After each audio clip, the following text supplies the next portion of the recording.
Hello viewers, welcome to learn English with তামান্না।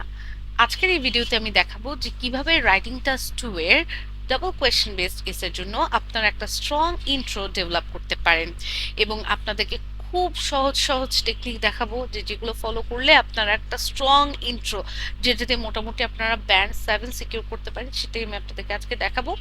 ভিডিওটা শুরু করার আগে একটাই অনুরোধ জানাচ্ছি, যদি এই ভিডিওটা দেখে আপনাদের কোনো কিছু মনে হয় যে হেল্পফুল ছিল বা যদি ভালো লেগে থাকে, তাহলে আপনারা চাইলে আমাকে মোটিভেট করতে চান লাইক, কমেন্ট, শেয়ার এবং সাবস্ক্রাইবের মাধ্যমে।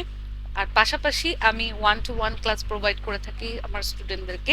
যদি আপনারা আমার কাছে প্রাইভেটলি বা 1-to-1 বেস পড়তে চান, তাহলে অবশ্যই আমাকে ইনবক্স করতে পারেন। So without wasting any further, let's get started. Now, ফার্স্টে আপনাকে যে জিনিসটা মাথায় রাখতে হবে সেটা হচ্ছে ইন্ট্রো ওপেনিংস। যদিও আমি আমার প্রিভিয়াস পোস্টে এটা একটা স্যাম্পল দিয়েছি, বাট স্টিল আমি আপনাদেরকে একটু বুঝিয়ে দিচ্ছি। এটা হচ্ছে যেমন আপনি যখন একটা ইন্ট্রো লিখতে যাচ্ছেন, আপনি কিছু কমন ছোট্ট টেমপ্লেট থাকে, আমরা এটাকে সহজে বলি হচ্ছে ইন্ট্রো ওপেনিংস। যেমন ইন রিসেন্ট ইয়ার্স, অথবা it is often argued that, অথবা মেনি পিপল বিলিভ দ্যাট, অথবা ইন টুডেজ মডার্ন ওয়ার্ল্ড। ওকে, বা বলতে পারেন it is true that. Okay, so এরকম কিছু আপনারা ইন্ট্রো ওপেনিংস গুলো দিয়ে আপনাদের ইন্ট্রোটাকে খুব সুন্দরভাবে শুরু করতে পারেন এবং যেটাতে খুব ভালো দেখায়। আচ্ছা, নেক্সট যে জিনিসটা হচ্ছে ইন্ট্রোটা কিভাবে স্ট্রং বানানো যায়। একটা ইন্ট্রো বানানোর জন্য আপনি শুধু একটা ইন্ট্রো ওপেনিংস দিলেন, শুরু করলেন, হলো না। না, ইন্ট্রোতে অনেক কিছু জিনিস আপনার ফ্যাক্ট করছে এবং ইন্ট্রোটা কেন ইম্পর্টেন্ট তার কারণ হচ্ছে first impression is your last impression. এবং ইন্ট্রোডাকশনটা এই কারণে ইম্পর্টেন্ট কারণ এই কোয়েশ্চেনটাকে আপনি হুবহু তুলতে পারবেন না। এই কোয়েশ্চেনটাকে প্যারাফ্রেজ করে, প্যারাফ্রেজ মানে কি, এটাকে সিনোনিম দিয়ে রিপ্লেস করে অথবা সেন্টেন্সটাকে ঘুরিয়ে মিনিংটাকে সেম রেখে আপনাকে এই কোয়েশ্চেনটা কি ইলাস্ট্রেট করতে হবে। তারপর হচ্ছে আপনার কোয়েশ্চেনে যা চেয়েছে সেই রিকোয়ারমেন্টটা ফুলফিল করা এবং আপনি কি করবেন, কিভাবে আনসার দেবেন সেটাকে সুন্দরভাবে উপস্থাপন করাটাই হচ্ছে ইন্ট্রোডাকশন অল টুগেদার। ঠিক আছে, তো এখন আমি আপনাদেরকে একটু দেখাই যে একটা ডেমো যে কিভাবে এই কোয়েশ্চেনটার জন্য, এটা যেমন একটা ডাবল কোয়েশ্চেন।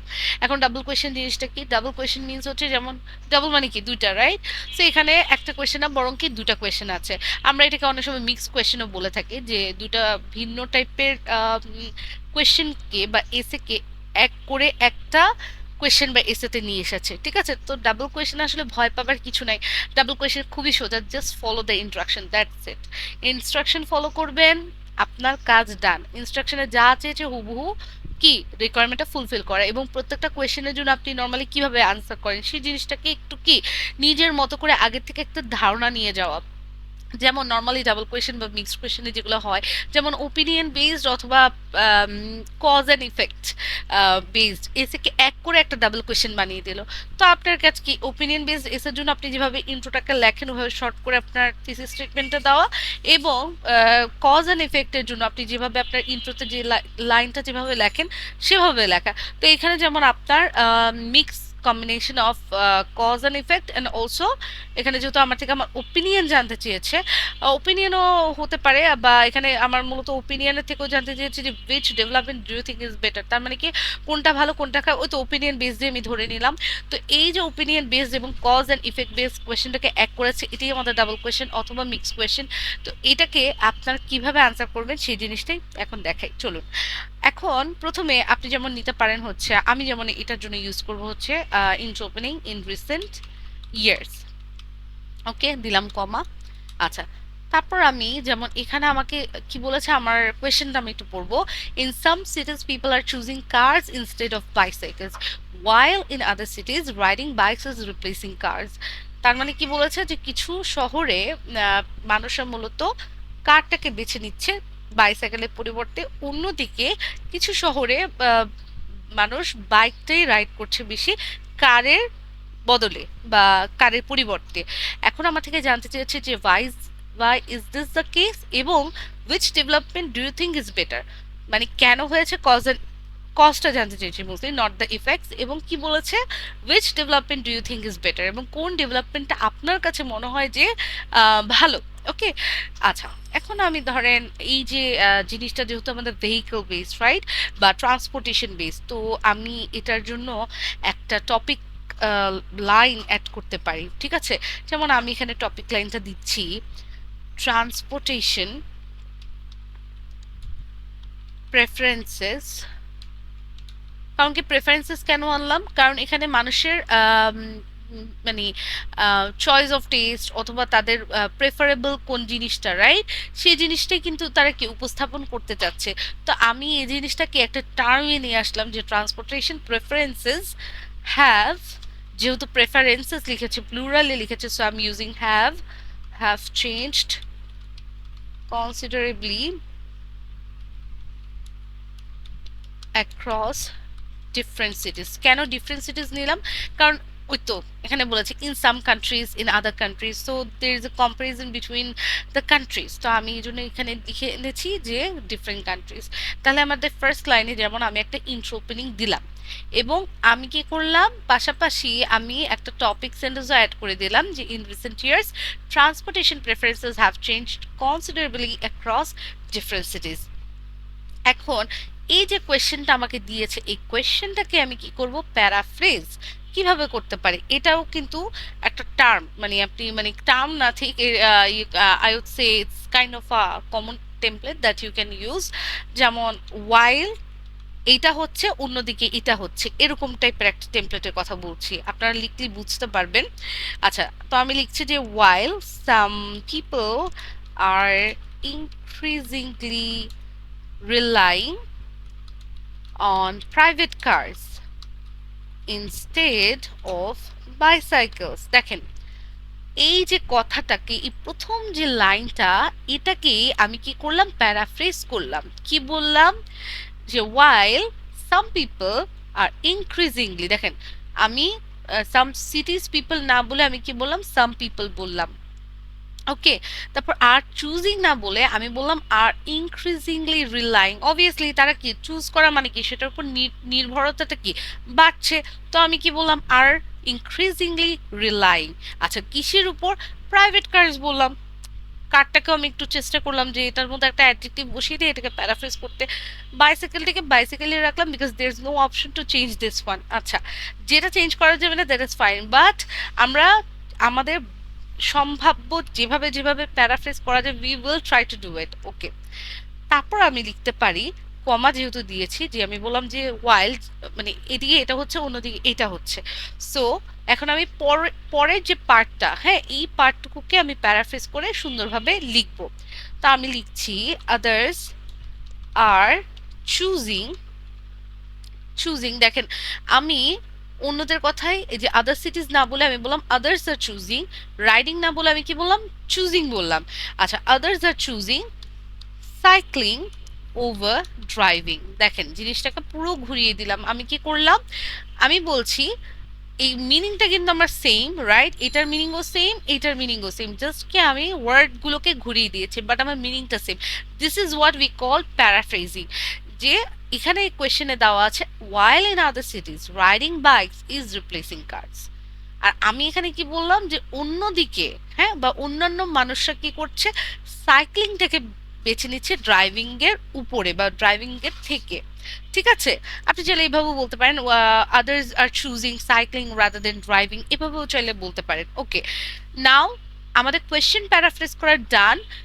এখন আমাদের কাজটা কি, এই দুটো কোয়েশ্চেনের জন্য আমাদের একটা থিসিস স্টেটমেন্ট অ্যাড করা, যে আমাদের আসলে এটা কেন হচ্ছে, এটাকে আমরা কিভাবে লিখব, এবং আমার কাছে কোন ডেভেলপমেন্টটা বেটার মনে হয়, এই জিনিসটা আমি শর্টকাটে তুলে ধরবো। বেশি বড় করাও যাবে না ইন্ট্রোটা, কারণ বেশি বড় করলে কিন্তু জিনিসটা বাজে দেখাবে। Hardly 2 lines to 3 lines are fine. Okay, যেমন একটা আপনি টপিক সেন্টেন্সটা মূলত হচ্ছে অপশনাল, হ্যাঁ, টপিক সেন্টেন্সটা totally optional. You can skip this one if you don't have any sort of ideas regarding topic sentences, but question paraphrasing and adding your thesis statement is the most important and mandatory part that you have to do. Okay, এখন আমরা লিখতে পারি যে এটা একটা common জিনিস, যেমন this এসে, এটা আপনি সব জায়গায় মোটামুটি কমনলি ইউজ করতে পারবেন দিস এসে। এটাকে আমি ব্লু মার্ক দিচ্ছি so that you can use it on as a template basis, এবং আপনার যেন বুঝতে পারেন। সো আমি বললাম দিস এসে, তারপর বলছি এখানে আমার কজ এন্ড এফেক্ট তোলার কোনো মানেই হয় না, বা কজেস তোলার কোনো মানেই হয় না। I will explain it in my body one. Okay, কারণ কি বডি ওয়ানে কেন, এই কোয়েশ্চেনটা আমার ফার্স্টে এসেছে, সো আমি এটা বডি ওয়ানে কভার করবো, যেহেতু এই কোয়েশ্চেনটা আমার সেকেন্ডে এসেছে, সো আমি এটা বডি টুতে কভার করবো। তো আমি বলছি this essay will examine the reasons কেন বলছে, ওই যে আমার থেকে জানতে চেয়েছে কি ওয়াই জানতে চেয়েছে, সো আমাকে কি কারণটা ব্যাখ্যা করতে হবে, নট দ্য ইফেক্টস। কোয়েশ্চেন কিন্তু ইম্পর্টেন্ট, কোয়েশ্চেনটাকে মনে রাখাটাও ইম্পর্টেন্ট। আমরা নর্মালি একটা ভুল করি, সেটা হচ্ছে আমরা প্রায় কি করি, ধরেন আমাদের মানে কোয়েশ্চেনে যা চেয়েছে সেই মানে সেই জায়গার থেকে আমরা পথভ্রষ্ট হয়ে অন্য কোয়েশ্চেন বা অন্য জিনিস আনসার করা শুরু করে দিই, যে কারণে আমাদের যে টাস্ক রেসপন্সটা সেটা আসলে ভালো হয় না। টাস্ক রেসপন্সটা অনেক ইম্পর্টেন্ট। আপনার থেকে যেটা চেয়েছে সেটার রিলেটেডই আপনি আইডিয়াস জেনারেট করেন, সেটার রিলেটেডই এক্সাম্পলস দেন, তাহলে দেখবেন আপনার জিনিসটা কি স্মুথ যাবে, এবং আপনি এটা ভালো ব্যান্ডস করে এই টাস্ক রেসপন্সের জন্য আপনি পাবেন। এছাড়া তো আমাদের আরো ফ্যাক্টরস আছে, যেমন cohesion, lexical resources, grammatical accuracy. But আমি টাস্ক রেসপন্সের কথা কেন বলছি, কারণ আপনার থেকে অনেক জানতে চাইছি কি ওয়াই, কিন্তু আমরা অনেক সময় যে কাজটা করি আমরা ওয়াই না বলে আমরা ওটা ইফেক্টস নিয়ে আলোচনা করি, বা ভুলে যাই যে আমার কোয়েশ্চেনটা কি ছিল। তো আপনাকে অনেক বেশি কেয়ারফুল থাকতে হবে while you're answering your essays. ওকে, তো এখানে আমি বলছি this essay will examine the reasons behind this opposite Trends, বলতে পারি না কেন অপোজিট অপোজিট ট্রেন্ডস, কারণ এক জায়গায় কার্সকে প্রেফার করে, আরেক জায়গায় বাইকসকে প্রেফার করে, সো দিজ আর ট্রেন্ডস। তো আমি এটাই বললাম যে এই এসেটা মূলত এক্সামিন করবে এই অপোজিট বা ভিন্নমুখী বা বিপরীতধর্মী ট্রেন্ডসের পিছনের কারণগুলোকে। এবং যেহেতু আমার নেক্সট কোয়েশ্চেনটা কি, আমার ওপিনিয়নের উপর জানতে চেয়েছে, সো আমি এভাবে বলতে পারি শর্টকাটে অ্যান্ড আর্গিউ। আমরা কিন্তু আর্গিউ কথাটা আমাদের ওপিনিয়ন বেসড এর জন্য ব্যবহার করে থাকি, right? Argue that the growing popularity of cycling, দেখেন আমার কাছে আসলে কি মনে হচ্ছে সেটাই আমি এখন উপস্থাপন করছি। আমি আমার যে থিসিস স্টেটমেন্টটা বা আমার যে থিঙ্কিংটা, that which one I do prefer or which one I do think is better, এই জিনিসটাই আমি লিখছি। যে আমি এই জন্য লিখলাম আর্গিউ কথাটা, এই কথাটা আপনারা কমনলি নিয়ে আসতে পারেন while arguing any sort of opinions or options. তো argue that the growing popularity, sorry I made a typing mistake. Okay, popularity, I think my P got silent. Okay, argue that the growing popularity of cycling is a far more positive development for both individuals and society as a whole. তো আমি বলতে চাচ্ছি যে আমি argue করব এটা নিয়ে, কারণ কি আমার ওপিনিয়ন জানতে চেয়েছে, রাইট? এই কোয়েশ্চেনে আমার কজ জানতে চেয়েছি, এই কোয়েশ্চেনে আমার ওপিনিয়ন জানতে চেয়েছে, সো আমি আমার ওপিনিয়নটা কিন্তু এখানেই তুলে ধরছি যে argue that the growing popularity of cycling is is a fur more positive development. মানে কি, এই ডেভেলপমেন্টটাই মনে হচ্ছে সবচেয়ে বেশি পজিটিভ, কাদের জন্য, for both individuals and society as a whole, মানে সামগ্রিক দৃষ্টিকোণ থেকে। তো এটা ছিল আমাদের ইন্ট্রো লেখাটা। আশা করি আপনারা অনেক কিছু শিখতে পেরেছেন, এবং আমি ট্রাই করেছি যে বেস্ট ওয়েতে জিনিসটাকে এক্সপ্লেইন করার। তো এইভাবে চাইলে আপনারা খুব সহজে, হ্যাঁ, যেমন এখানে আপনি আরেকটা জিনিস বলে দিই বিফোর এন্ডিং দিস ভিডিও। এখানে যেমন আপনাদের কয়েকটা জিনিস আপনারা নোট করতে পারেন ইন্ট্রোডাকশন ডেভেলপমেন্টের জন্য, যেমন ফার্স্ট ইন্ট্রো ওপেনিংস, এটাকে নেওয়া, এটা আপনার অনেক কাজে আসবে, ঠিক আছে? এবং কিছু কমন ইন্ট্রো ওপেনিংস নেওয়া, কারণ সবগুলো কিন্তু আপনি মনে রাখতে পারবেন না আপনার এক্সামের জন্য। কিছু কমন আপনি নিজে নোট করেন, এবং যেগুলোকে আপনি যখন প্র্যাকটিস করবেন সে জায়গায় জায়গায় অ্যাপ্লাই করার ট্রাই করবেন, দেখবেন আপনার হয়ে যাবে। আপনার আর সেকেন্ড টাইম এক্সামে যে ভাবতে হবে না যে আমি কোন ইন্ট্রো ওপেনিংসটা নিতে পারি, কারণ এক্সামে কিন্তু টাইমটা খুবই limited. Okay, then I added a topic sentence, right? Topic sentence, it's your choice, you can add it or not, that depends on you, কোনো প্রবলেম নেই না অ্যাড করলেও, বাট ইটস প্রেফারেবল। ইট মানে it creates your impression in front of the examiner, হ্যাঁ, obviously a good impression. তো এটা আমি recommend করবো যে টু অ্যাডেড। আচ্ছা, নেক্সট যে কাজটা করব, কোয়েশ্চেনটাকে আমরা প্যারাফ্রেজ করব, মানে আপনি কোয়েশ্চেনে এক একটা ওয়ার্ডকে ট্রাই করবেন যে সিনোনিমস দিয়ে রিপ্লেস করার। Okay, last but not the least, এই যে এই লেখার প্যাটার্নটা, যে this essay will examine and argue that, এরকম টাইপের আপনি কিছু নিজের টেমপ্লেট বানাতে পারেন, অর কিছু বই থেকে আপনি এগুলোর আইডিয়া নিতে পারেন। ঠিক আছে, যে কিভাবে ওনারা থিসিস স্টেটমেন্টগুলো ডেভেলপ করে for any sort of or SS বা এসএস টু এসএস, কিন্তু এটা ভ্যারি করে, রাইট? এটাও কিন্তু সত্য, যেমন ওপিনিয়ন বেসড এসের জন্য আমরা একরকম লিখি, ডিসকাশন বেসড এসের জন্য আমরা এক রকমের থিসিস স্টেটমেন্ট দিই, advantage disadvantage based is a আরেক রকম, so that will depend definitely. So this was all about our session for this writing task 2 intro development.